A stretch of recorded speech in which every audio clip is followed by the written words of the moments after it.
আসসালামু আলাইকুম। আশা করি আপনারা সবাই ভালো আছেন, সুস্থ আছেন। আলহামদুলিল্লাহ আমিও ভালো আছি, সুস্থ আছি। তো আজকে একটু রুটি খেতে ইচ্ছা করছিল, তাই আম্মুরে বললাম যে আম্মু রুটি বানাই দিতে। তো আম্মু রুটি বানাচ্ছে।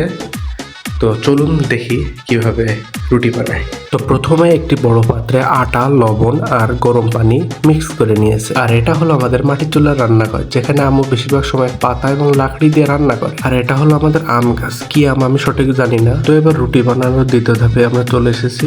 এগুলো আবার লেচি করে কেটে নেবে ছোট ছোট করে।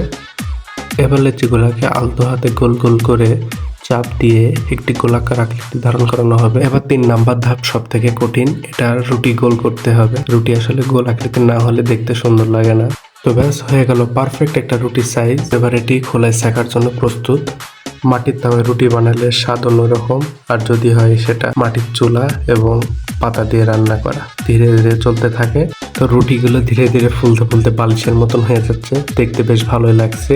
তো চলুন এবার খেয়ে দেখি কেমন হয়েছে। তো ব্যাস চলে এসেছে আমার সামনে গরম গরম রুটি। এই যে পারফেক্ট একটা রুটি গরম। কি দেখাচ্ছে চলুন দেখি। এই রুটি, এটা হলো ডিম আলুর তরকারি আর একটা টমেটো।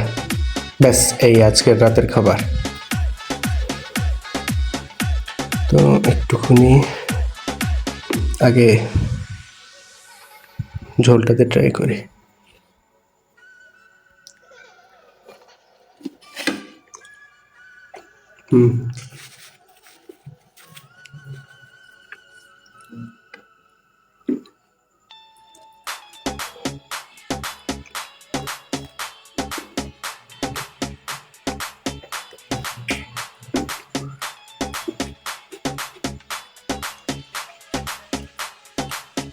সবাই আমার সবাই আমার নতুন পেজটাকে ফলো করবেন, লাইক করবেন, শেয়ার করবেন, কমেন্ট করে জানাবেন।